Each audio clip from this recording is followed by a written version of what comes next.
Honorable Prime Minister.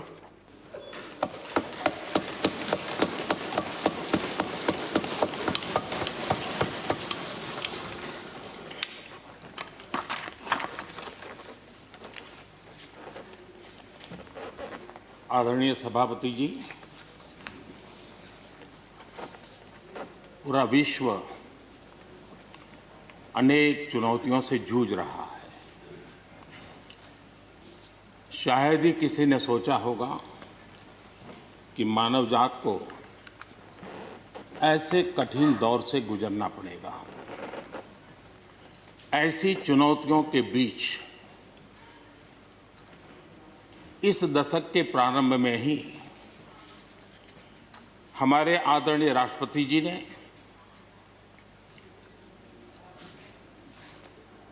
जो संयुक्त सदन में अपना उद्बोधन दिया,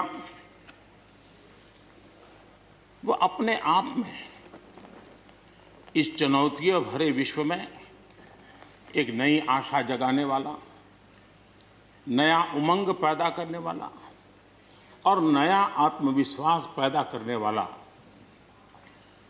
राष्ट्रपति जी का उद्बोधन रहा।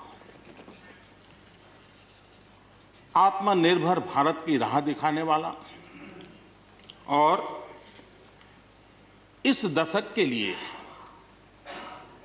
एक मार्ग प्रशस्त करने वाला राष्ट्रपति जी का उद्बोधन रहा। आदरणीय सभापति जी, मैं राष्ट्रपति जी का तहे दिल से आभार व्यक्त करने के लिए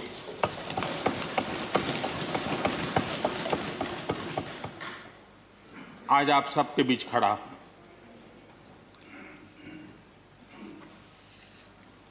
राज्यसभा में करीब 13-14 घंटे तक 50 से अधिक माननीय सदस्यों ने अपने विचार रखे, बहुमूल्य विचार रखे, अनेक पहलुओं पर विचार रखे और इसलिए मैं सभी आदरणीय सदस्यों का हृदयपूर्वक आभार भी व्यक्त करता हूं इस चर्चा को समृद्ध बनाने के लिए। अच्छा होता कि राष्ट्रपति जी का भाषण सुनने के लिए भी सब होते तो लोकतंत्र की गरिमा और बढ़ जाती और हम सबको कभी गीला शिकवा न रहता कि हमने राष्ट्रपति जी का भाषण सुना नहीं था। लेकिन राष्ट्रपति जी के भाषण की ताकत इतनी थी कि न सुनने के बावजूद भी बहुत कुछ बोल पाए। ये अपने आप में उस भाषण की ताकत थी, उन विचारों की ताकत थी, उन आदर्शों की ताकत थी कि जिसके कारण न सुनने के बाद भी बात पहुंच गई। और इसलिए मैं समझता हूं इस भाषण का मूल्य अनेक गुना है। आदरणीय सभापति जी, जैसे मैंने कहा, अनेक चुनौतियों के बीच राष्ट्रपति जी का इस दशक का प्रथम भाषण हुआ। लेकिन ये भी सही है कि जरा पूरे विश्व पटल की तरफ देखते हैं, भारत के युवा मन को देखते हैं, तो ऐसा लगता है कि आज भारत सच्चे अर्थ में एक अवसरों की भूमि है। अनेक अवसर हमारा इंतजार कर रहे हैं और इसलिए जो देश युवा हो, जो देश उत्साह से भरा हुआ हो, जो देश अनेक सपनों को लेकर के संकल्प के साथ सिद्धि को प्राप्त करने के लिए प्रयासरत हो, वो देश इन अवसरों को कभी जाने नहीं दे सकता। हम सब के लिए ये भी एक अवसर है कि हम आजादी के 75 वर्ष में प्रवेश कर रहे हैं। ये अपने आप में एक प्रेरक अवसर है। हम जहां भी हो, जिस रूप में हो, मां भारती के संतान के रूप में इस आजादी के 75वें पर्व को हमने प्रेरणा का पर्व बनाना चाहिए। देश को आने वाले वर्षों के लिए तैयार करने के लिए कुछ न कुछ कर गुजरने का होना चाहिए। और 2047 में देश जब आज़ादी की शताब्दी मनाए तब हम देश को कहाँ तक ले जाएंगे, इन सपनों को बार बार हमने लेते रहना चाहिए। आज पूरे विश्व की नज़र भारत पर है, भारत से अपेक्षाएं भी हैं और लोगों में एक विश्वास भी है कि अगर भारत ये कर लेगा दुनिया की बहुतेक समस्याओं का समाधान वहीं से हो जाएगा। ये विश्वास आज दुनिया में भारत के लिए पड़ा है। आदरणीय सभापति जी, जब मैं अवसरों की चर्चा कर रहा हूं तब महाकवि मैथिली शरण गुप्त जी की कविता को मैं उद्घोषित करना चाहूंगा। गुप्त जी ने कहा था, अवसर तेरे लिए खड़ा है, अवसर तेरे लिए खड़ा है, फिर भी तू चुपचाप पड़ा है। अवसर तेरे लिए खड़ा है, फिर भी तू चुपचाप पड़ा है। तेरा कर्म क्षेत्र बड़ा है, तेरा कर्म क्षेत्र बड़ा है, पल पल है अनमोल, पल पल है अनमोल। अरे भारत उठ, अरे भारत उठ, आंखें खोल। ये मैथिली शरण गुप्त जी ने कहा था। लेकिन मैं सोच रहा था, इस कालखंड में 21वीं सदी के आरंभ में अगर उनको लिखना होता तो क्या लिखते? मैं कल्पना करता था कि वो लिखते, अवसर तेरे लिए खड़ा है, अवसर तेरे लिए खड़ा है, तू आत्मविश्वास से भरा पड़ा है, तू आत्मविश्वास से भरा पड़ा है। हर बाधा, हर बाधा, हर बंदिश को तोड़, हर बाधा, हर बंदिश को तोड़। अरे भारत, अरे भारत, आत्मनिर्भरता के पथ पर दौड़, आत्मनिर्भरता के पथ पर दौड़।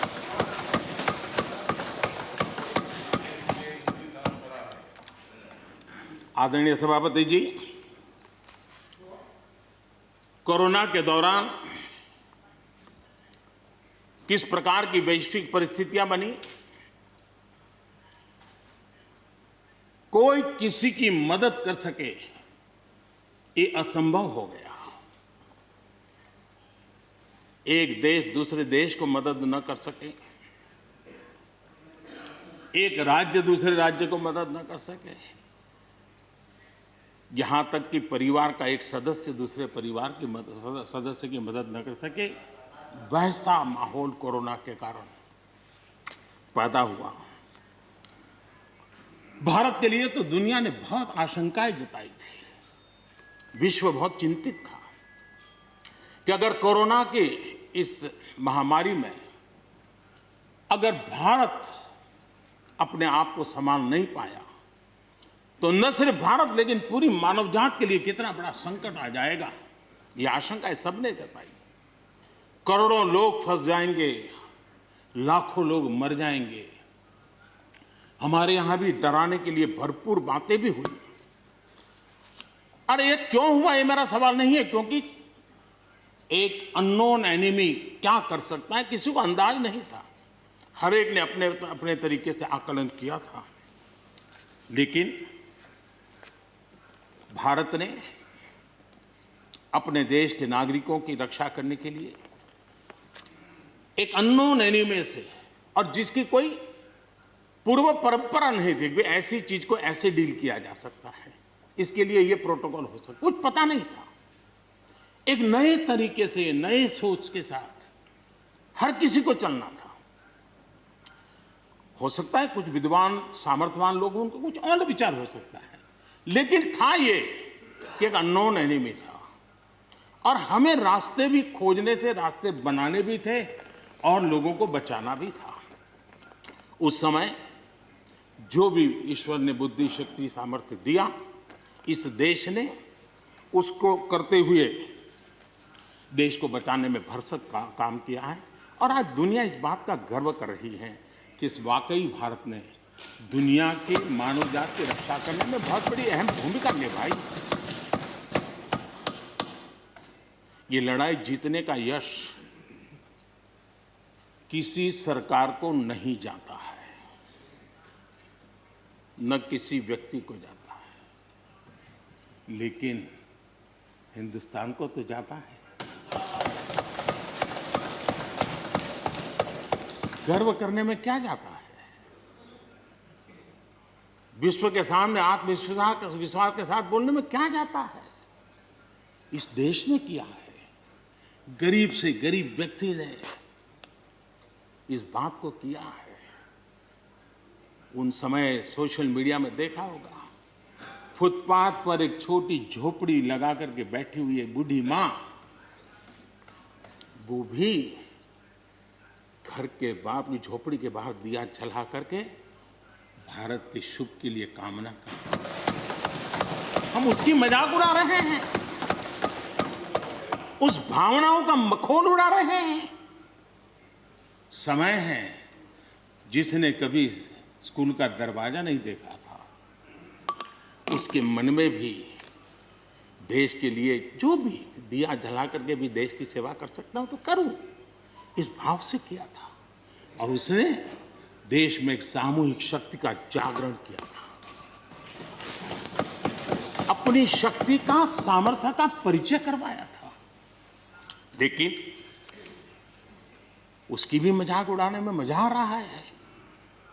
विरोध करने के लिए कितने मुद्दे हैं जी, और करना भी चाहिए, लेकिन ऐसी बातों में न उलझे जो देश के मनोबल को तोड़ते हैं, जो देश के सामर्थ्य को नीचा आंकते हैं। इससे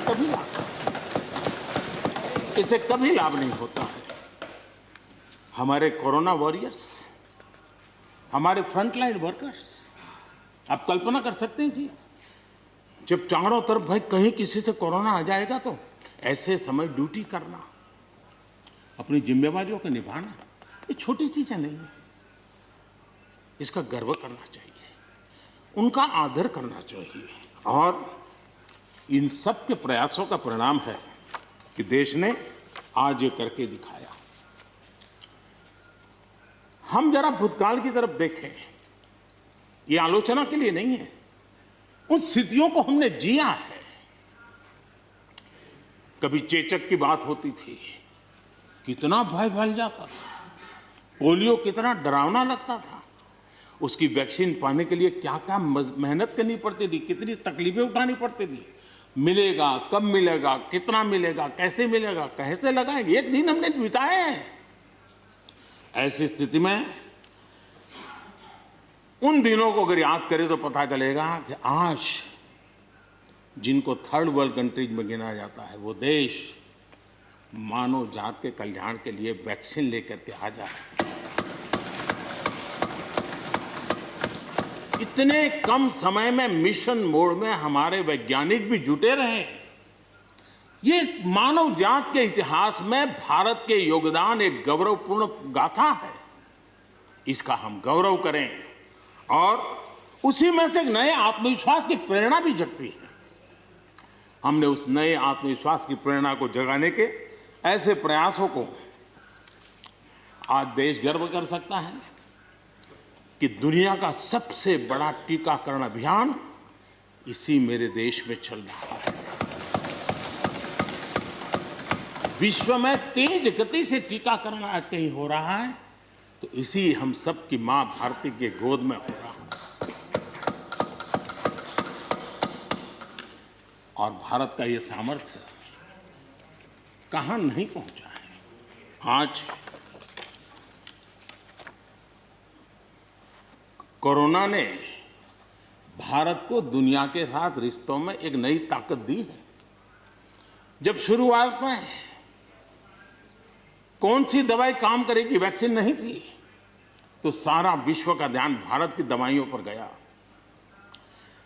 विश्व में फार्मेसी के हब के रूप में भारत उभर करके आया।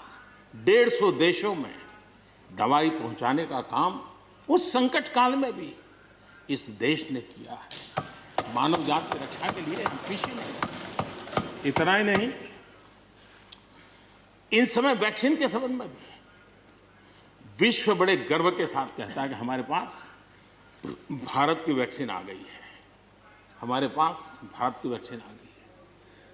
हम सबको मालूम है कि दुनिया के बड़े बड़े अस्पताल में भी बड़े बड़े लोग भी जब ऑपरेशन कराने जाते हैं, कोई बड़े मेजर ऑपरेशन के लिए, और ऑपरेशन थिएटर में जाने के बाद प्रक्रिया शुरू होने के पहले उसकी आंखें ढूंढती हैं कि कोई हिंदुस्तानी डॉक्टर है कि नहीं है।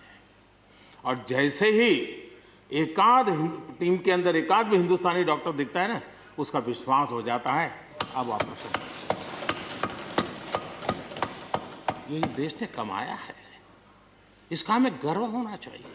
और इसलिए इसी गर्व को लेकर के हम आगे बढ़ रहे हैं।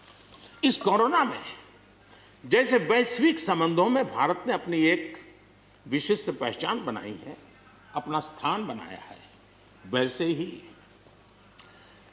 भारत ने हमारे फेडरल स्ट्रक्चर को इस कोरोना के कालखंड में, हमारी अंतर्भूत ताकत क्या है, संकट के समय हम कैसे मिलकर के काम कर सकते हैं, एक ही दिशा में सब शक्तियां लगा करके हम कैसे प्रयास कर सकते हैं, ये केंद्र और राज्य ने मिलकर के करके दिखाया है। मैं राज्यों को भी, क्योंकि इस सदन में राज्यों की अपनी फ्लेवर होती है, और इसलिए इस सदन में तो मैं विशेष रूप से राज्यों का भी अभिनंदन करता हूं, और कोऑपरेटिव फेडरलिज्म को ताकत देने का काम, इस कोरोना के संकट को अवसर में पलटने का काम हमारे सभी ने किया है।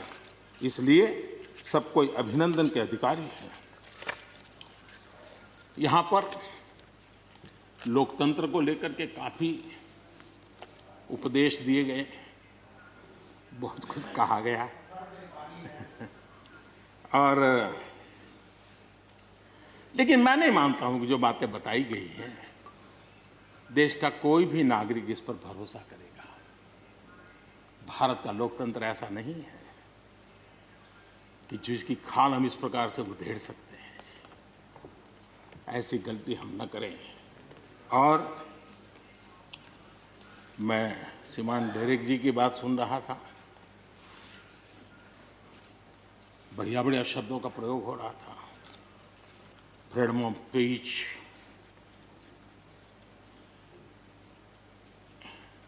इंटिमिडेशन,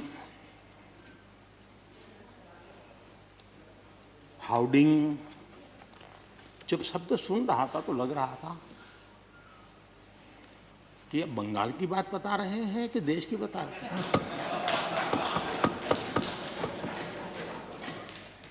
स्वाभाविक है, 24 घंटे वही देखते हैं, वही सुनते हैं, तो वही बात शायद गलती से यहाँ बता दी होगी। कांग्रेस के हमारे बाजवा साहब भी काफ़ी अच्छा बता रहे थे इस बार, और इतना लंबा खींच करके बता रहे थे तो मुझे लग रहा था बस आप थोड़ी देर में ये इमरजेंसी तक पहुंच जाएंगे। मुझे लग रहा था थोड़ी देर में एक कदम बार बाकी है, वो 84 तक पहुंच जाएंगे, लेकिन वो वहां नहीं गए। खैर, कांग्रेस देश को बहुत निराश करती है, आपने भी निराश कर दिया।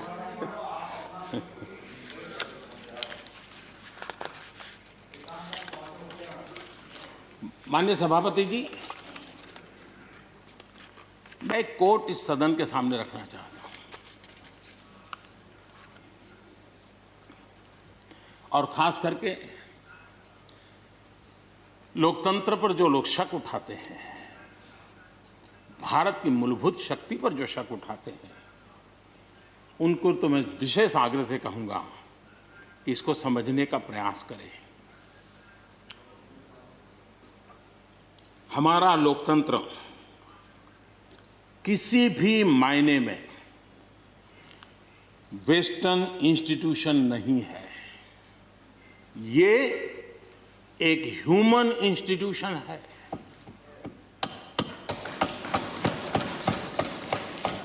भारत का इतिहास लोकतांत्रिक संस्थानों के उदाहरणों से भरा पड़ा है। प्राचीन भारत में 81 गणतंत्रों का वर्णन हमें मिलता है। आज देशवासियों को भारत के राष्ट्रवाद पर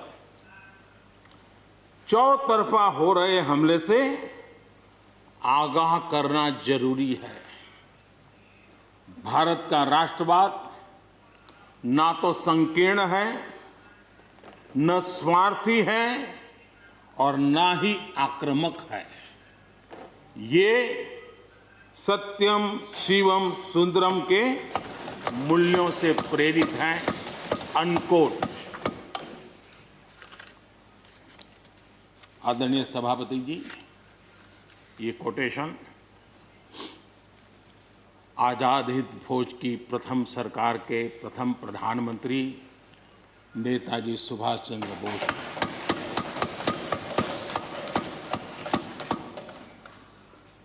और संयोग है कि 125वीं जयंती आज हम मना रहे हैं।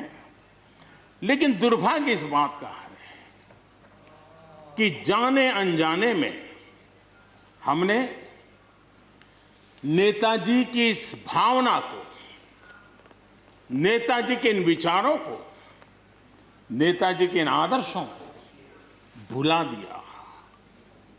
और उसका परिणाम है कि आज हमको कोसने लग गए। मैं तो कभी कभी हैरान हो जाता हूं। दुनिया जो हमें कोई शब्द पकड़ा देती है, हम भी उसको पकड़ करके चल पड़ते हैं।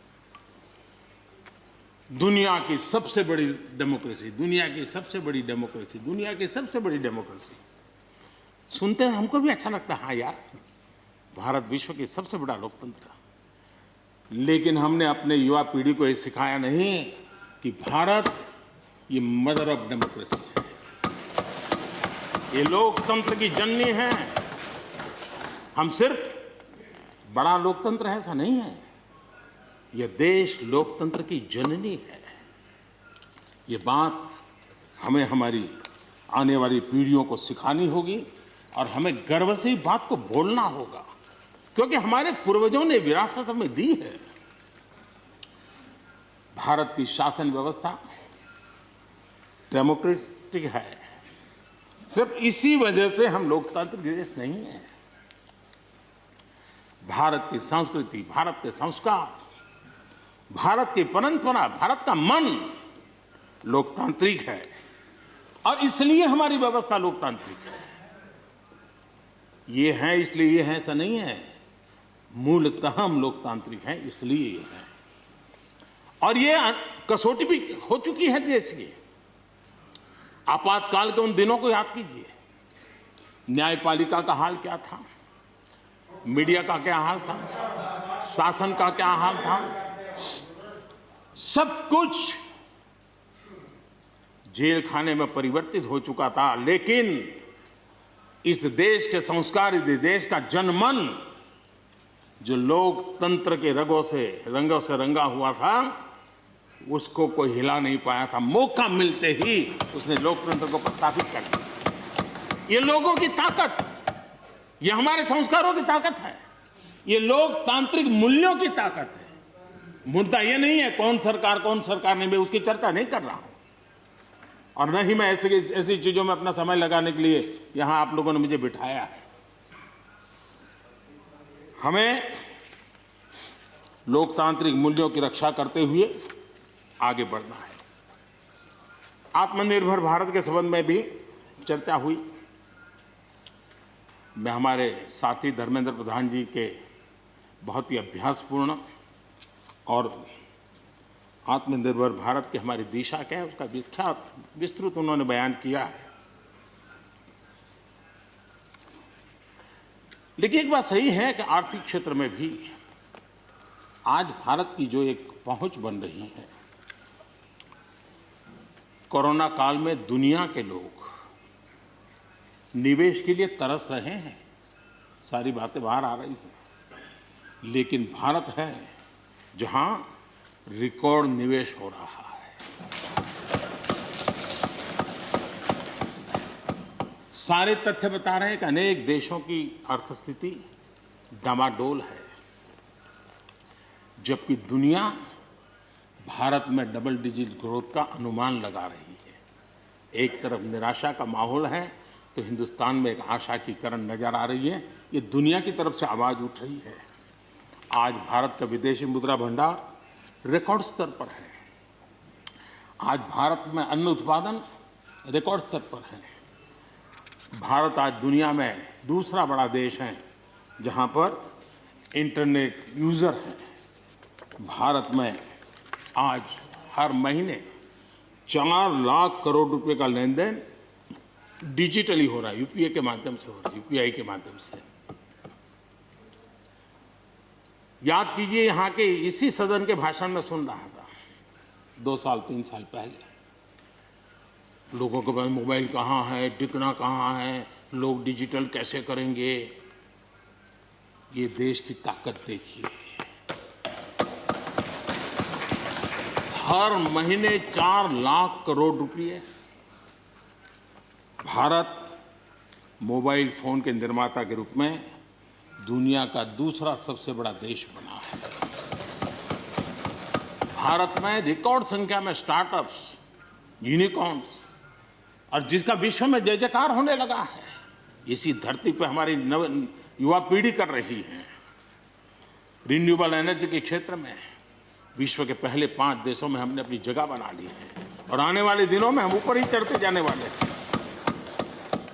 जल हो, थल हो, नभ हो, अंतरिक्ष हो, भारत हर क्षेत्र में अपनी रक्षा के लिए अपने सामर्थ्य के साथ खड़ा है। सर्जिकल स्ट्राइक हो या एयर स्ट्राइक, भारत की कैपेबिलिटी को दुनिया ने देखा है।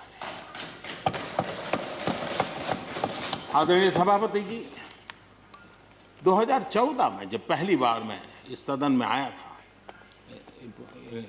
इस परिसर में आया था,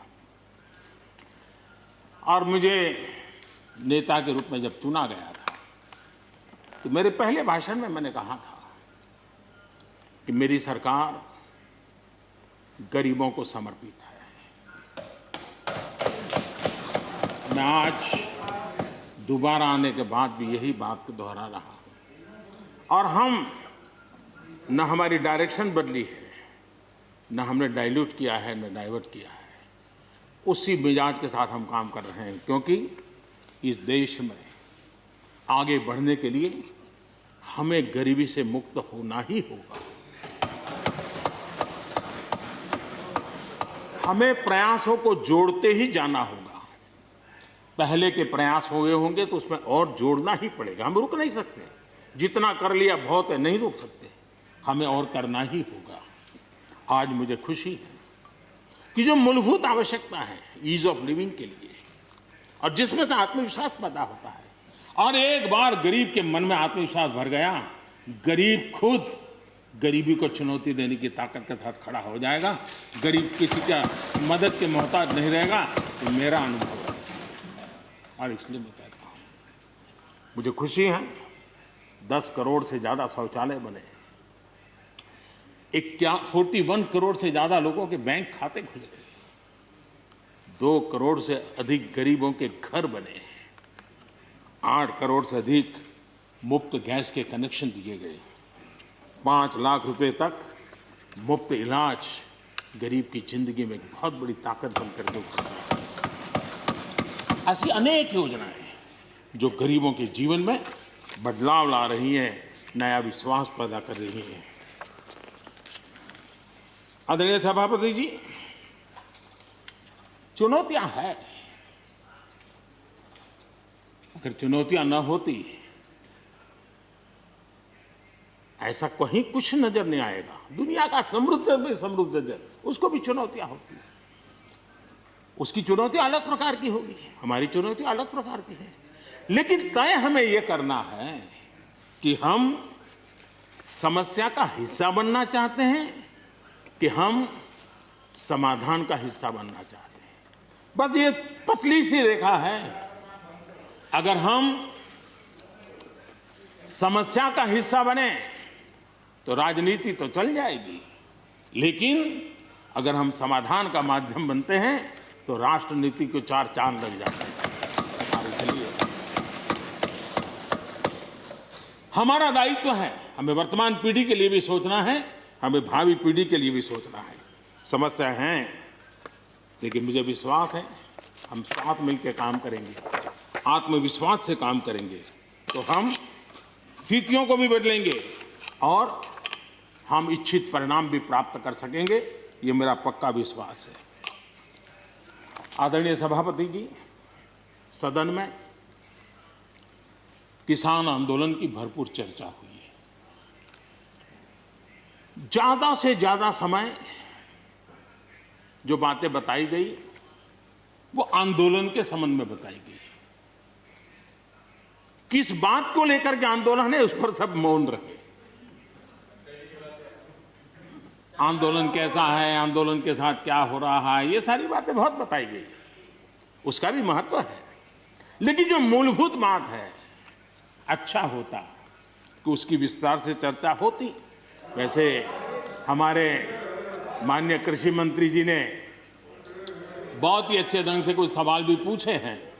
उन सवालों के जवाब तो नहीं मिलेंगे, मुझे खातरी है, लेकिन उन्होंने बहुत ही अच्छे ढंग से इस विषय की इस सदन में चर्चा की है। मैं आदरणीय देवेगौड़ा जी का बहुत आभारी हूं कि उन्होंने इस पूरी चर्चा को एक गांभीर्य दिया और उन्होंने सरकार के जो अच्छे प्रयास है उसकी सराहना भी की, क्योंकि वो किसानों के लिए समर्पित रहे हैं जीवन भर, और उन्होंने इस सरकार के प्रयासों की सराहना भी की और उन्होंने अच्छे सुझाव भी दिए। मैं आदरणीय देवेगौड़ा जी का हृदय से आभार व्यक्त करता हूं। आदरणीय सभापति जी, खेती की मूलभूत समस्या क्या है, उसकी जड़ें कहां है, मैं आज पूर्व प्रधानमंत्री चौधरी चरण सिंह जी ने जो विस्तार से वो बताया था उसी का जिक्र करना चाहता हूं। बहुत लोग हैं जो चौधरी साहब की विरासत संभालने का गर्व करते हैं, वो जरूर इस बात को समझने का शायद प्रयास करेंगे। वो अक्सर 1970-71 जो एग्रीकल्चर सेंसस हुआ था उसका जिक्र उनकी भाषण में हमेशा आता था और उल्लेख करते थे। चौधरी चरण सिंह जी ने क्या कहा था, उनका कोट है, किसानों का सेंसस लिया गया तो 33% किसान ऐसे हैं जिनके पास जमीन 2 बीघे से कम है, 2 बीघे नहीं है, 2 बीघे तक है, 2 बीघे से कम। 18% जो किसान कहलाते हैं उनके पास 2 बीघे से 4 बीघे जमीन है, यानी आधा हेक्टर से 1 हेक्टर, ये 51% किसान है। ये चाहे कितनी मेहनत करे, अपनी छोटी सी जमीन पर इनकी गुजर ईमानदारी से उसमें हो नहीं सकती। ये चौधरी चरण सिंह जी का कोट है। छोटे किसानों की दयनीय स्थिति चौधरी चरण सिंह जी के लिए बहुत ही हमेशा पीड़ा देती थी और हमेशा उसकी चिंता करते थे। अब हम आगे देखें, ऐसे किसान जिनके पास 1 हेक्टर से भी कम जमीन होती है, 1971 में वे 51% थे, आज 68% हो चुके हैं। यानी देश में ऐसे किसानों की संख्या बढ़ रही है जिनके पास बहुत थोड़ी सी जमीन है। आज लघु और सीमांत किसानों की मिलाएं तो 86% ज्यादा किसान के पास 2 हेक्टर से भी कम जमीन है, और ऐसे किसानों की संख्या 12 करोड़ है। क्या इन 12 करोड़ किसानों के प्रति हमारी कोई जिम्मेवारी नहीं है? क्या देश की कोई जिम्मेवारी नहीं है? क्या हमने कभी हमारी योजनाओं के केंद्र में इन 12 करोड़ किसानों को रखना पड़ेगा कि नहीं रखना पड़ेगा? ये सवाल का जवाब चौधरी चरण सिंह जी हमारे लिए छोड़ करके गए हैं। हमें जवाब को ढूंढना होगा। हमें चौधरी चरण सिंह जी को सच्ची श्रद्धांजलि देने के लिए भी इस काम के लिए जिसको जो सूझे, जिसको मौका मिले, सबने करना होगा, तब जाकर के हम इन कर सकते हैं। अब पहले की सरकारों की सोच में छोटा किसान था क्या? अगर एक बार हम थोड़ा सोचेंगे तो ध्यान आएगा। मैं आलोचना के लिए नहीं कह रहा, लेकिन हमने सचमुच में, हम सब ने सोचने की आवश्यकता है। जब हम चुनाव आते ही एक कार्यक्रम करते हैं कर्ज माफी। अब वो किसान का कार्यक्रम है कि वोट का कार्यक्रम है, वो तो हिंदुस्तान में हर कोई भली भांति जानता है। लेकिन जब कर्ज माफी करते हैं तब छोटा किसान उससे वंचित रहता है, उसके नसीब में कुछ नहीं आता है, क्योंकि कर्ज माफी जो बैंक से लोन लेता है उसके लिए होती है। छोटा किसान का बेचारा बैंक में खाता नहीं, वो कहाँ लोन लेने जाएगा। हमने छोटे किसान के लिए नहीं किया है, भले ही हमने राजनीति कर ली हो। 1-2 एकड़ जमीन वाले किसान जिसके पास बैंक का खाता भी नहीं है, न वो कर्ज लेता है, न कर्ज माफी का फायदा उसको मिलता है। उसी प्रकार से पहले की फसल बीमा योजना क्या थी? एक प्रकार से वो बीमा जो बैंक गारंटी के रूप में काम करता था, और वो भी छोटे किसान के लिए तो नसीब ही नहीं होता था। वो भी उन्हीं किसानों के लिए होता था जो बैंक से लोन लेता था और उसका इंश्योरेंस होता था, तो बैंक वालों को भी एक विश्वास होता था, चल जाता था। आज 2 हेक्टेयर से कम कितने किसान हो गए जो बैंक से लोन? सिंचाई की सुविधा भी छोटे किसान के नसीब नहीं हुई। बड़े किसान तो बड़ा बड़ा पंप लगा देते थे, ट्यूबवेल कर देते थे, बिजली भी ले लेते थे और बिजली भी मुफ्त मिल जाती थी, उनका काम चल जाता था। छोटे किसान के लिए तो सिंचाई के भी लिए दिक्कत थी, वो तो कभी ट्यूबवेल लगा ही नहीं सकता था, कभी कभी तो उसको बड़े किसान से पानी खरीदना पड़ता था और जो दाम मांगे वो दाम देना पड़ता था। यूरिया, बड़े किसान को यूरिया प्राप्त करने का कोई प्रॉब्लम नहीं था। छोटा किसान को रात रात लाइन में खड़े रहना पड़ता था, उस पर डंडे चलते थे और कभी कभी तो बेचारा यूरिया के बिना घर वापस लौट जाता था। ये हम छोटे किसानों के हाल जानते हैं। 2014 के बाद हमने कुछ परिवर्तन किए। हमने फसल बीमा योजना का दायरा बढ़ा दिया ताकि किसान, छोटा किसान भी उसका फायदा ले सके, और बहुत मामूली रकम से ये काम शुरू किया। और पिछले 4-5 साल में फसल बीमा योजना के तहत 90,000 करोड़ रुपए, ये छोटी रकम नहीं है, 90,000 करोड़ रुपए उसके क्लेम किसानों को मिले। कर्ज माफी से भी आंकड़ा बड़ा हो जाता है। छोटा किसानों को किसान क्रेडिट कार्ड, हमारे यहाँ किसान क्रेडिट कार्ड हुए, लेकिन बड़े किसानों तक गए और वो बैंक से बहुत ही, कुछ तो राज्यों में 0% से ब्याज से उनको मिल जाते थे पैसे, और उनके कोई न कोई दो धंधा व्यापार होता था, पैसे वहाँ भी लग जाते थे। छोटे किसान के नसीब में ये नहीं था।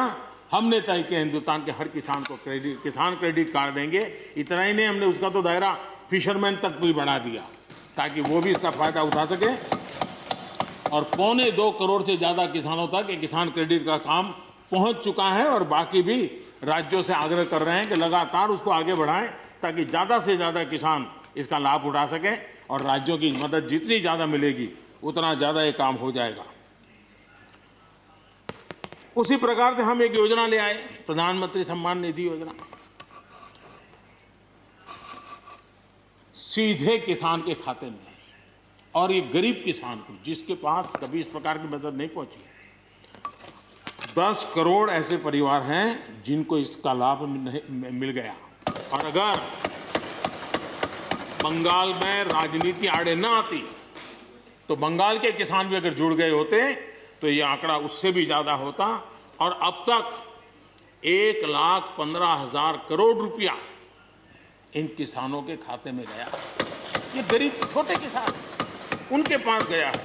हमारी सब योजनाओं के केंद्र बिंदु में सॉइल हेल्थ कार्ड, हमने 100% सॉइल हेल्थ कार्ड की बात कही, ताकि हमारे छोटे किसान को भी उसकी ज़मीन कैसी है, कौन सी उपज के लिए योग्य होगा, हमने 100% सॉइल हेल्थ कार्ड के लिए काम किया।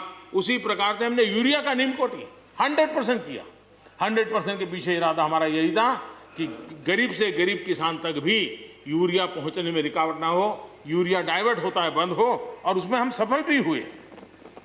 छोटे और सीमांत किसानों के लिए हमने पहली बार पेंशन की सुविधा की योजना लेकर के आए, और मैं देख रहा हूं कि धीरे धीरे हमारे छोटे किसान भी आ रहे हैं। उसी प्रकार से प्रधानमंत्री ग्राम सड़क योजना, प्रधानमंत्री ग्राम सड़क योजना ये सिर्फ एक रोड नहीं है, ये किसानों की गांव की जिंदगी को बदलने का एक बहुत बड़ा यश रेखा होती है, और इसलिए हमने उस पर भी बल दिया। पहली बार हमने किसान रेल की कल्पना की। छोटा किसान का माल बिकता नहीं था, आज किसान रेल के कारण गांव का किसान रेलवे के माध्यम से मुंबई के बाजार तक अपना माल बेचने लगा, फल सब्जी बेचने लगा है, उसका लाभ ले रहा है, छोटे किसान को फायदा हो रहा है। किसान उड़ान के द्वारा हवाई जहाज से, अब जैसे हमारे नॉर्थ ईस्ट इतनी बढ़िया बढ़िया चीजें, लेकिन ट्रांसपोर्टेशन सिस्टम के अभाव में वहां का किसान हमारा बेनिफिट नहीं ले पाता था, आज उसको किसान उड़ान योजना का लाभ मिल रहा है। छोटे किसानों की परेशानियों से हर कोई परिचित है। समय समय पर उनके सशक्तिकरण की मांग भी उठी है। हमारे आदरणीय शरद पवार जी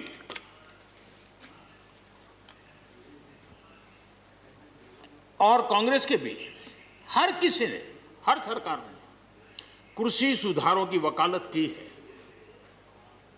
कोई पीछे नहीं है, क्योंकि हर एक को लगता है कर पाए नहीं कर पाए अलग बात है, लेकिन ये होना चाहिए, ये बात हर एक की निकली हुई है। और आज नहीं, जब भी जो जहां थे सबने की हुई है।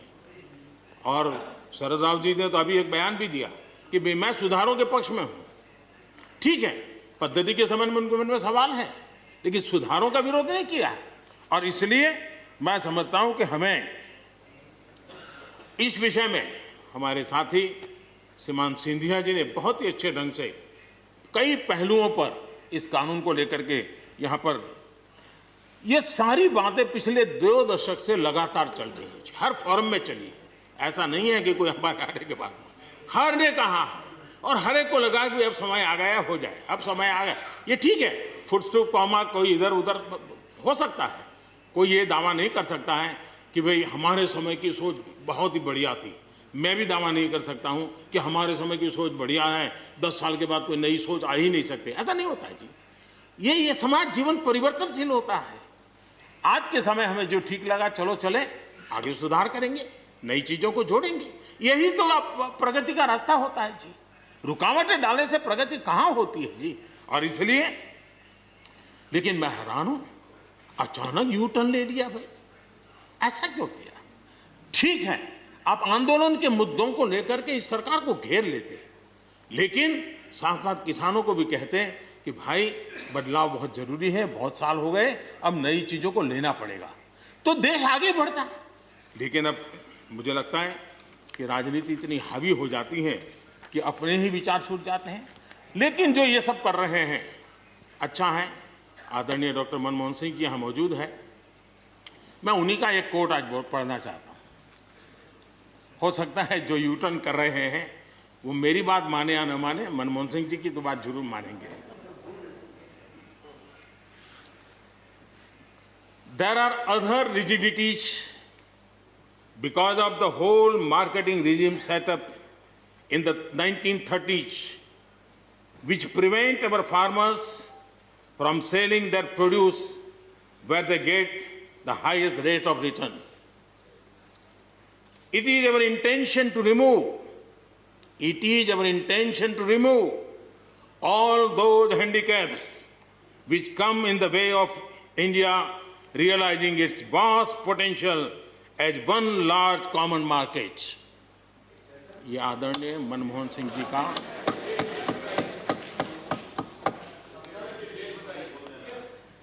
आदरणीय मनमोहन सिंह जी ने किसान को उपज बेचने की आज़ादी दिलाने, भारत को एक कृषि बाजार दिलाने के संबंध में अपना इरादा व्यक्त किया था और वो काम हम कर रहे हैं। और मुझे आप लोगों को गर्व होना चाहिए कि देखिए मनमोहन सिंह जी ने कहा था वो मोदी को करना पड़ रहा है, गर्व कीजिए।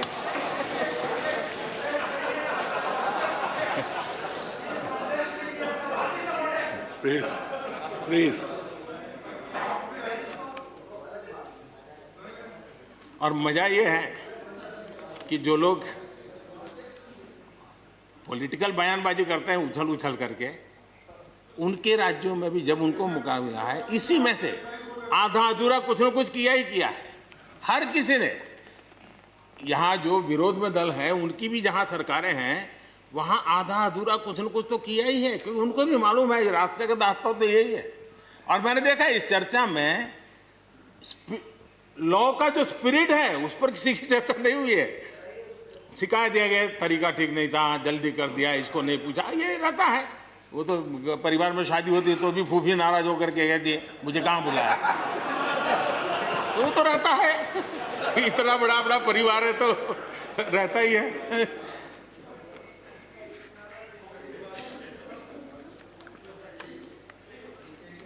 हम कुछ और बातों की ओर भी ध्यान दें। अब देखिए, दूध उत्पादन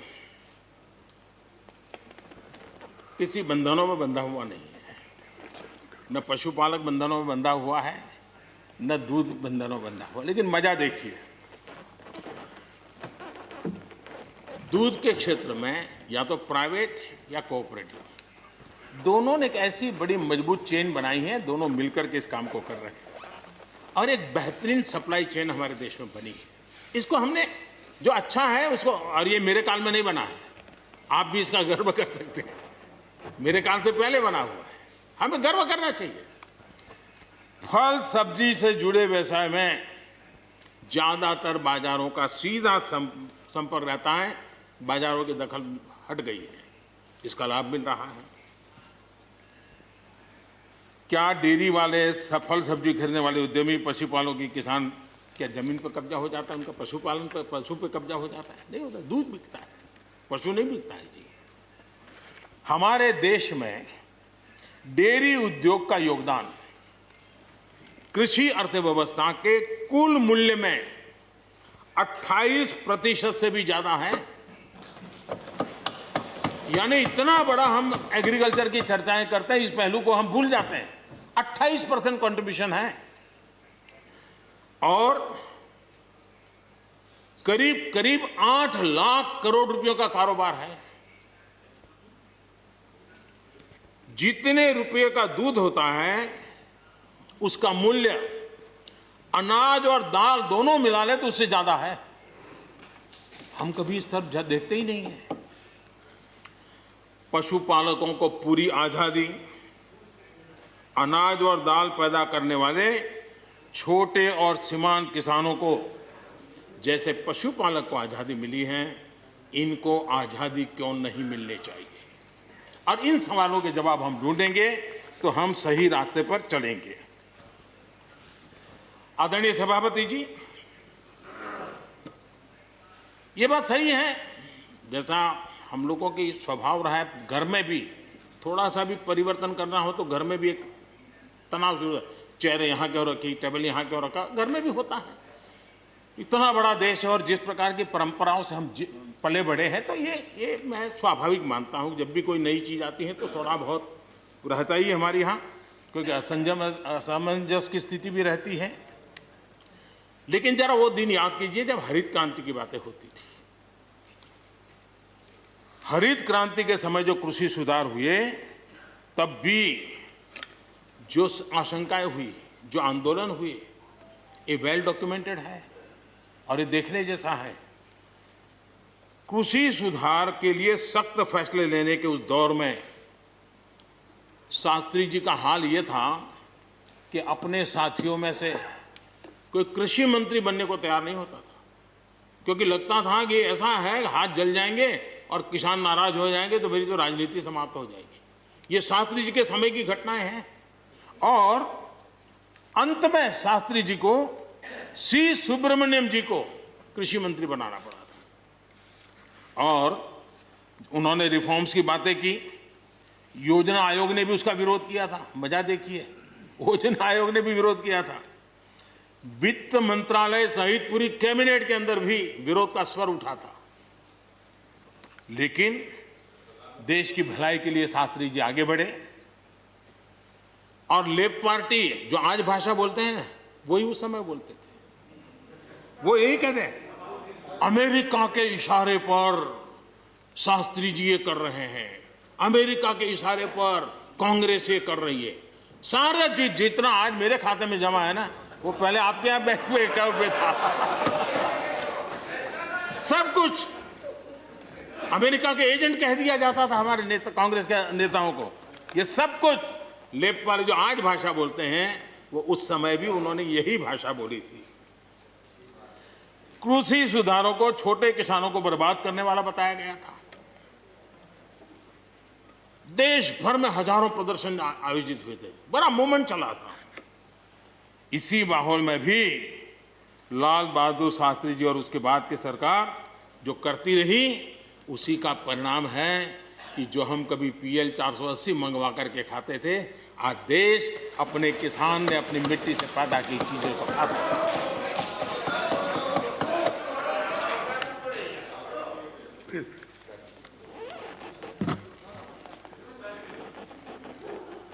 रिकॉर्ड उत्पादन के बावजूद भी हमारे कृषि क्षेत्र में समस्याएं हैं। कोई ये तो मना नहीं कर सकता है समस्याएं नहीं है, लेकिन समस्याओं का समाधान हम सबको मिलकर के करना होगा। और मैं मानता हूं कि अब समय ज्यादा इंतजार नहीं करेगा। हमारे राम गोपाल जी ने बहुत ही अच्छी बात कही कि उन्होंने कहा कि कोरोना लॉकडाउन में भी हमारे किसानों ने रिकॉर्ड उत्पादन किया।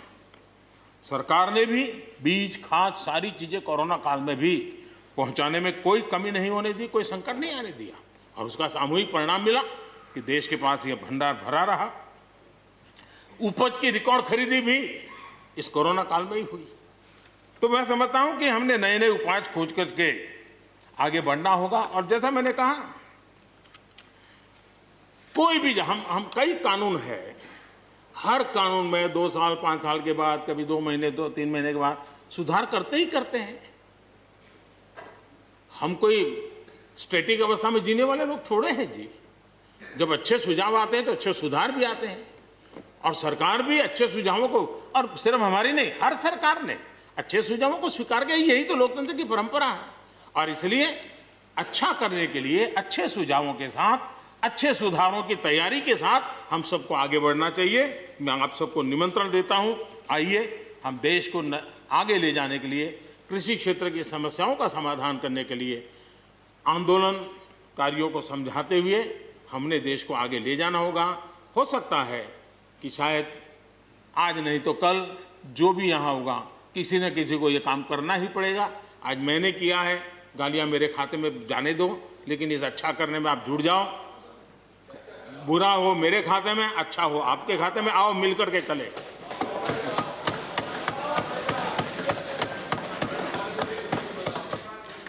और मैं लगातार, हमारे कृषि मंत्री जी लगातार किसानों से बातचीत कर रहे हैं, लगातार मीटिंगें हो रही हैं, और अभी तक कोई तनाव पैदा नहीं हुआ है। एक दूसरे की बात को समझने का, समझाने का प्रयास चल रहा है। और हम लगातार आंदोलन से जुड़े लोगों से प्रार्थना करते हैं कि आप आंदोलन करना आपका हक है, लेकिन इस प्रकार से बुजुर्ग लोग वहाँ बैठे, ये ठीक नहीं है। आप उनको सबको ले जाइए, आप आंदोलन को खत्म कीजिए। आगे बढ़ने के लिए मिल बैठ करके चर्चा करेंगे, रास्ता खुले है। ये सब हमने कहा है। मैं आज भी इस सदन से माध्यम से भी निमंत्रण देता हूँ। आदरणीय सभापति जी, ये बात निश्चित है, हमारी खेती को खुशहाल बनाने के लिए फैसले लेने का ये समय है। इस समय को हमने गंवा नहीं देना चाहिए। हमें आगे बढ़ना चाहिए, देश को पीछे नहीं ले जाना चाहिए। पक्ष हो, विपक्ष हो, आंदोलनरत साथी हो, इन सुधारों को हमने मौका देना चाहिए और एक बार देखना चाहिए कि इस परिवर्तन से हमें लाभ होता है कि नहीं होता है। कोई कमी हो तो उसको ठीक करेंगे और कहीं ढिलाई है तो उसको कसेंगे। ऐसा तो है नहीं कि सब दरवाजे बंद कर दिए बस। और इसलिए मैं कहता हूं, मैं विश्वास दिलाता हूं कि मंडियां अधिक आधुनिक बने, अधिक प्रतिस्पर्धी होगी। इस बार बजट में भी उसके लिए हमने प्रावधान किया है। इतना ही नहीं, एमएसपी है, एमएसपी था, एमएसपी रहेगा। ये सदन की पवित्रता समझे हम। जिन 80 करोड़ से अधिक लोगों को सस्ते में राशन दिया जाता है, वो भी कंटिन्यू रहेगा। इसलिए मेहरबानी करके भ्रम फैलाने के काम में हम न जुड़े, क्योंकि हमको देश ने एक विशिष्ट जिम्मेवारी दी है। किसानों की आय बढ़ाने के जो दूसरे उपाय हैं, उन पर भी हमें बल देने की जरूरत है। आबादी बढ़ रही है, परिवार के अंदर सदस्यों की संख्या बढ़ रही है, जमीन के टुकड़े छोटे होते जा रहे हैं। ऐसी स्थिति में हमें कुछ न कुछ ऐसा करना ही होगा ताकि किसानी पर बोझ कम हो और हमारे किसान के परिवार के लोग भी रोजी रोटी कमाने के लिए, उनके लिए हम और अवसर उपलब्ध करा सकें। इनकी तकलीफों को दूर करने के लिए हमने काम करना होगा। और मैं मानता हूं कि हम अगर देर कर देंगे, हम अगर अपने ही राजनीतिक समीकरणों में फंसे रहेंगे, तो हम किसानों को अंधकार की तरफ धकेल देंगे। कृपा करके हमें उज्जवल किसानों के उज्जवल भविष्य के लिए इससे बचना चाहिए। मैं सबसे प्रार्थना करता हूं, हमें इस बात की चिंता करनी होगी। आदरणीय सभापति जी, डेयरी और पशुपालन हमारे कृषि क्षेत्र के साथ बढ़ावा देने की जरूरत है ताकि हमारा किसान पगभर हो। उसी प्रकार इसी काम के लिए हमने फूट एंड माउथ डिसीज के लिए एक बहुत बड़ा अभियान चलाया है ताकि वो किसान को या पशुपालक जो बाय एंड लार्ज किसानी से जुड़ा हुआ रहता है उसको भी लाभ होगा। हमने फिशरीज को भी एक अलग बल दिया, अलग मिनिस्ट्री बनाई और 20,000 करोड़ रुपए मत्स्य संपदा योजना के लिए लगाया है ताकि ये पूरे क्षेत्र को एक नया बल मिले। स्वीट रिवॉल्यूशन, भारत में बहुत संभावनाएं हैं और इसलिए भारत ने किसान, उसके लिए बहुत जमीन की जरूरत नहीं है, अपने ही खेत के कोने में वो कर दें तो भी साल में 40,000, 50,000, लाख रुपया, 2 लाख रुपया कमा लेगा वो। और इसलिए हम स्वीट रिवॉल्यूशन, शहद के लिए, हनी के लिए, उसी प्रकार से बी वैक्स, दुनिया में बी वैक्स की मांग है, भारत बी वैक्स एक्सपोर्ट कर सकता है। हमने उसके लिए एक माहौल बना और किसान के खेत में ही छोटे किसान होगा तो एक कोने में वो एक नई कमाई कर सकता है। हमने इसको जोड़ना होगा और मधुमक्खी पालन के लिए कोई सैकड़ों एकड़ जमीन की जरूरत नहीं है, वो आराम से अपने यहाँ कर सकता है।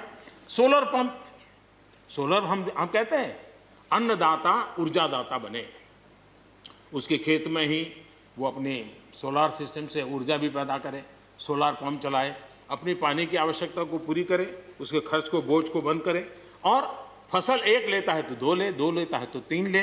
क्रॉप पैटर्न में बदल करना है तो बदल कर सके, उसकी दिशा में हम जा सकते हैं। और एक बात है, भारत की ताकत ऐसी समस्याओं के समाधान करने की और नए रास्ते खोजने की रही है, आगे भी खुलेंगे। लेकिन कुछ लोग हैं जो भारत अस्थिर रहे, अशांत रहे, इसे लगातार कोशिशें कर रहे हैं। हमें इन लोगों को जानना होगा। हम ये न भूलें कि पंजाब के साथ क्या हुआ। जब बंटवारा हुआ, सबसे ज्यादा भुगतना पड़ा पंजाब को। जब 84 के दंगे हुए, सबसे ज्यादा आंसू बहे पंजाब के, सबसे ज्यादा दर्दनाक घटनाओं का शिकार होना पड़ा पंजाब को। जो जम्मू कश्मीर में हुआ, निर्दोषों को मौत के घाट उतार दिया गया। जो नॉर्थ ईस्ट में होता रहा, आए दिन बम बंदूक और गोलियों का कारोबार चलता रहा। ये सारी चीजों ने देश को किसी न किसी रूप में बहुत नुकसान किया है। इसके पीछे कौन ताकतें हैं, हर समय हर सरकारों ने इसको देखा है, जाना है, परखा है, और इसलिए हमें उस जज्बे से इन सारी समस्याओं के समाधान के लिए हम तेजी से आगे बढ़े। और हम ये न भूलें कि कुछ लोग हमारे खास करके पंजाब के, खास करके सिख भाइयों के दिमाग में गलत चीजें भरने में लगे हैं। ये देश हर सिख के लिए गर्व करता है। देश के लिए क्या कुछ नहीं किया इन्होंने, उनका जितना हम आदर करें उतना कम है। गुरुओं की महान परंपरा को, और मेरा भाग्य रहा है मुझे पंजाब की रोटी खाने का अवसर मिला है। मैं जिंदगी में बहुत महत्वपूर्ण वर्ष पंजाब में बिताए हैं, इसलिए मुझे मालूम है। और इसलिए जो भाषा उनके लिए कुछ लोग बोलते हैं, उनको गुमराह करने के जो लोग प्रयास करते हैं, इससे कभी देश का भला नहीं होगा। और इसलिए हमें इन दिशा में चिंता करने की आवश्यकता है। आदरणीय सभापति महोदय, हम लोग कुछ शब्दों से बड़े परिचित हैं। श्रमजीवी, बुद्धिजीवी, ये सारे शब्दों से परिचित हैं। लेकिन मैं देख रहा हूं कि पिछले कुछ समय से इस देश में एक नई जमात पैदा हुई है, एक नई बिरादरी सामने आई है, और वो है आंदोलनजीवी। ये जमात आप देखोगे, वकीलों का आंदोलन है वो ना वहां नजर आएंगे, स्टूडेंट का आंदोलन है वो वहां नजर आएंगे, मजदूर का आंदोलन है वो वहां नजर आएंगे, कभी पर्दे के पीछे कभी पर्दे के आगे। एक पूरी टोली है जी जो आंदोलनजीवी है। वो आंदोलन के बिना जी नहीं सकते हैं और आंदोलन से जीने के लिए रास्ते खोजते रहते हैं। हमें ऐसे लोगों को पहचानना होगा कि वो जो सब जगह पे पहुंच करके और बड़ा आइडियोलॉजिकल स्टैंड दे देते हैं, गुमराह कर देते हैं, नए नए तरीके बता देते हैं। देश आंदोलनजीवी लोगों से बचे, इसके लिए हम सबको, और ये उनकी ताकत है। उनका क्या है, खुद खड़ा नहीं कर सकते चीजें, किसी की चल रही तो जाके बैठ जाते हैं, वो अपना जो जितने दिन चले चल जाता है उनका। ऐसे लोगों को पहचानने की बहुत आवश्यकता है। ये सारे आंदोलनजीवी परजीवी होते हैं।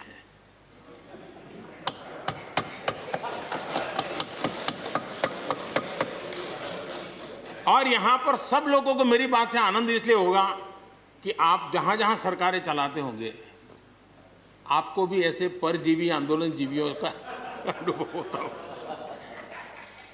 और इसलिए उसी प्रकार से एक नया मैं चीज देख रहा हूं, देश प्रगति कर रहा है, हम एफडीआई की बात कर रहे हैं, फॉरेन डायरेक्ट इन्वेस्टमेंट, लेकिन मैं देख रहा हूं इन दिनों एक नया एफडीआई मैदान में आया है। ये नए एफडीआई से देश को बचाना है जी। एफडीआई चाहिए, फॉरेन डायरेक्ट इन्वेस्टमेंट, लेकिन ये जो नया एफडीआई नजर का आ रहा है, ये नए एफडीआई से जरूर बचना होगा। और ये नया एफडीआई है foreign destructive ideology, foreign destructive ideology.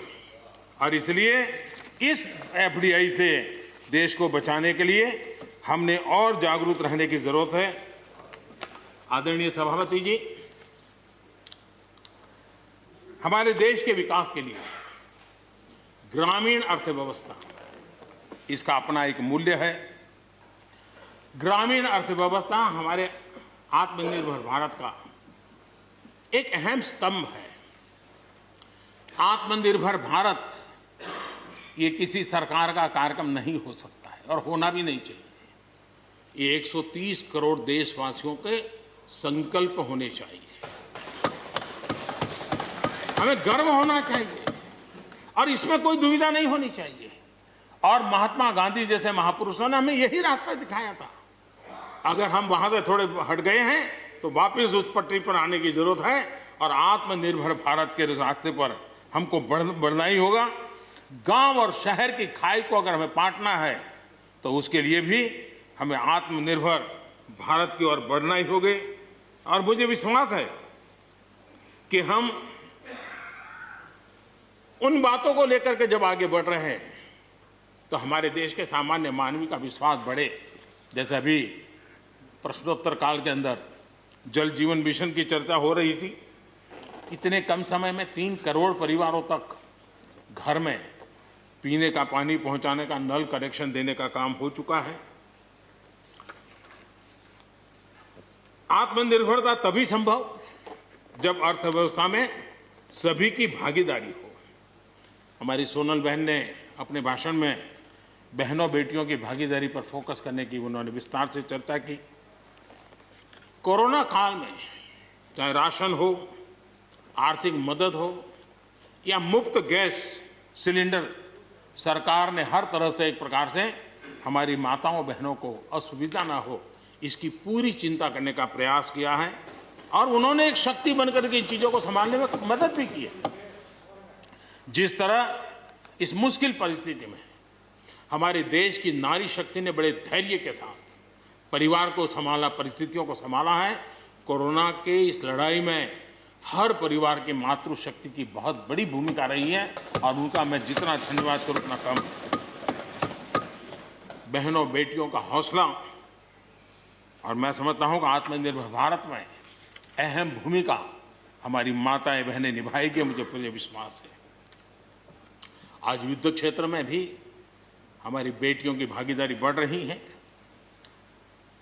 नए जो लेबर कोड बनाए हैं उसमें भी बेटियों के लिए हर सेक्टर में काम करने के लिए समान वेतन का हक दिया गया है। मुद्रा योजना से 70% जो लोन ली गई हैं वो हमारी बहनों के द्वारा ली गई हैं। यानी एक प्रकार से ये एडिशन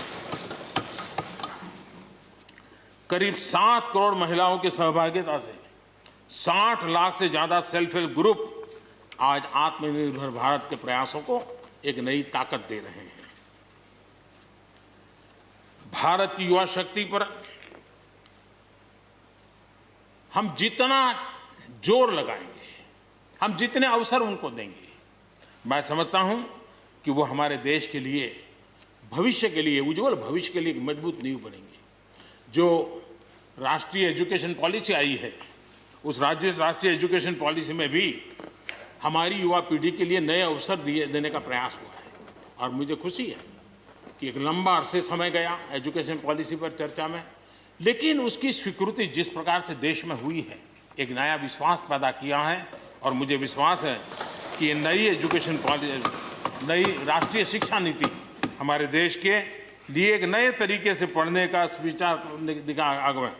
हमारा एमएसएमई सेक्टर, रोजगार के सबसे ज़्यादा अवसर एमएसएमई सेक्टर को मिल रहे हैं। और जब कोरोना काल में जो स्टिमुलस की बात हुई उसमें भी एमएसएमई पर पूरा ध्यान दिया गया और उसी का परिणाम है कि आर्थिक रिकवरी में आज हमारे एमएसएमई बहुत बड़ी भूमिका निभा रहे हैं और हम इसको आगे बढ़ा रहे हैं।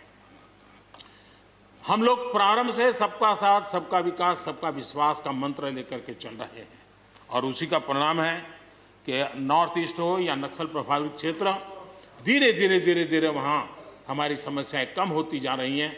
और समस्याएं कम होने के कारण, सुख और शांति का अवसर पैदा होने के कारण विकास की मुख्य धारा में ये हमारे सभी साथियों को आने का अवसर मिल रहा है। और भारत के उज्जवल भविष्य में ईस्टर्न इंडिया बहुत बड़ी भूमिका निभाएगा, ये मैं साफ देख रहा हूँ और उसको हम पूरी मजबूती से काम रहे। मैं आदरणीय गुलाम नबी जी को सुन रहा था, वैसे भी बड़ी मृदुता, सौम्यता और कभी भी कटु शब्द का उपयोग न करना ये गुलाम नबी जी की विशेषता रही है। और मैं मानता हूँ कि हम सभी जो सांसदगण हैं उन्होंने उनसे ये सीखने जैसी चीज़ है और इसलिए मैं उनका आदर भी करता हूँ। और उन्होंने जम्मू कश्मीर में जो चुनाव हुए उसकी तारीफ की। उन्होंने कहा कि बहुत लंबे समय से, और उन्होंने ये भी कहा कि मेरे दिल में जम्मू कश्मीर विशेष है और स्वाभाविक भी है। उनके दिल में ये होना, पूरे हिंदुस्तान के दिल में जम्मू कश्मीर उसी भाव से भरा पड़ा हुआ है। जम्मू कश्मीर आत्मनिर्भर बनेगा, उस दिशा में हमारा वहाँ पंचायत के चुनाव हुए, बीडीसी के चुनाव हुए, डीडीसी के चुनाव हुए और इन सब की सराहना गुलाम नबी जी ने की है। इस प्रशंसा के लिए मैं आपका बहुत आभारी हूँ। लेकिन मुझे डर लगता है, आपने प्रशंसा की,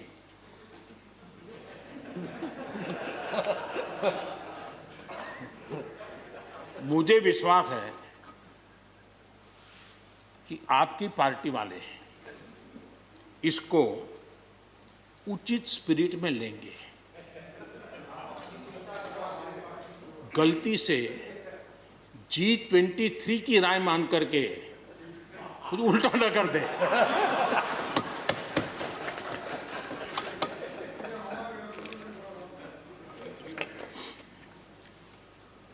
आदरणीय सभापति महोदय,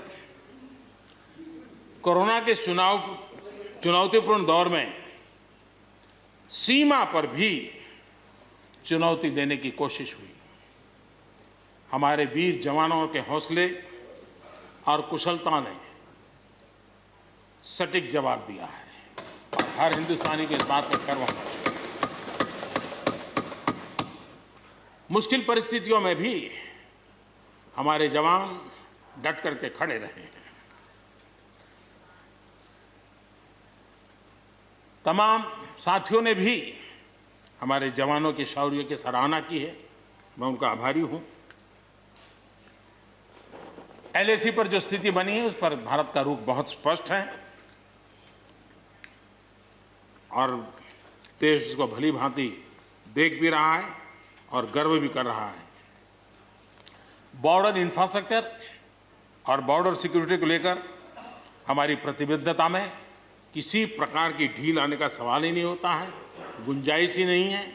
और जो लोग हमारा लालन पालन और हमारे विचारों का हमारा उछेर देखते हैं वो कभी इस विषय में हमें सवाल ही नहीं करेंगे। उनको मालूम है हम इसके लिए डटे हुए रहने वाले लोग हैं और इसलिए हम इन विषयों में कहीं पर भी पीछे नहीं हैं। आदरणीय सभापति जी, इस सदन की उत्तम चर्चा के लिए मैं सबका धन्यवाद करते हुए आखिर में एक मंत्र का उल्लेख करते हुए अपनी वाणी को मैं विराम दूंगा। हमारे यहाँ वेदों में एक महान विचार प्राप्त होता है और हम सब के लिए 130 करोड़ देशवासियों के लिए ये मंत्र अपने आप में बहुत बड़ी प्रेरणा है। वेदों का ये मंत्र कहता है, अयुतो अहम, अयुतो में आत्मा, अयुतो अहम, अयुतो में आत्मा, अयुतम में चक्षुः, अयुतम श्रोत्रम, अयुतो अहम, अयुतो में आत्मा, अयुतम में चक्षुः, अयुतम श्रोत्रम। यानी मैं एक नहीं हूं, मैं अकेला नहीं हूं, मैं अपने साथ करोड़ों मानवों को देखता हूं, अनुभव करता हूं। इसलिए मेरी आत्मिक शक्ति करोड़ों की है, मेरे साथ करोड़ों की दृष्टि है, मेरे साथ करोड़ों की श्रवण शक्ति, कर्म शक्ति भी है। आदरणीय सभापति जी, वेदों की इसी भावना से, इसी चेतना से 130 करोड़ से अधिक देशवासियों वाला भारत सबको साथ लेकर के आगे बढ़ रहा है। आज 130 करोड़ देशवासियों के सपने आज हिंदुस्तान के सपने हैं। आज 130 करोड़ देशवासियों की आकांक्षाएं इस देश की आकांक्षाएं हैं। आज 130 करोड़ देशवासियों का भविष्य भारत के उज्जवल भविष्य की गारंटी है। और इसलिए आज जब देश नीतियां बना रहा है, प्रयास कर रहा है, तो वो केवल तत्कालीन हानि लाभ के लिए नहीं, लेकिन एक लंबे दूरगामी और 2047 में देश जब आज़ादी का शतक मनाएगा तब देश को नई ऊंचाइयों पर ले जाने के सपनों को लेकर के नींव रखी जा रही है। और मुझे विश्वास है कि इस काम को हम पूरा करने में अवश्य सफल होंगे। मैं फिर एक बार आदरणीय राष्ट्रपति जी के उद्बोधन के लिए मैं उनका आदरपूर्वक धन्यवाद करते हुए, उनका अभिनंदन करते हुए, सदन में भी जिस तरह चर्चा हुई, और मैं सच बताता हूँ, चर्चा का स्तर भी अच्छा था, वातावरण भी अच्छा था। ये ठीक है कि इससे कितने लाभ होते हैं, मुझ पर भी कितना हमला हुआ, हर प्रकार से जो भी कहा जा सकता है कहा, लेकिन मुझे बहुत आनंद हुआ कि मैं कम से कम आपके काम तो आया। देखिए, आपके मन में एक तो कोरोना के कारण ज्यादा जाना आना होता नहीं होगा, फंसे रहते होंगे और घर में भी खिचखिच चलती होगी। अब इतना गुस्सा यहां निकाल दिया तो आपका मन कितना हल्का हो गया, आप घर के अंदर कितनी खुशी चैन से समय बिताते होंगे। तो ये आनंद जो आपको मिला है, इसके लिए मैं काम आया, ये भी मैं अपना सौभाग्य मानता हूं और मैं चाहूंगा ये आनंद लगातार लेते रहिए, चर्चा करते रहिए, लगातार चर्चा करते रहिए, सदन को जीवंत बनाते रखिए। मोदी है, मौका लीजिए। बहुत बहुत धन्यवाद। धन्यवाद प्रधानमंत्री जी। I shall now put the amendments which have been moved to vote. Amendment number 11 to 18 by Tiruchi Siva.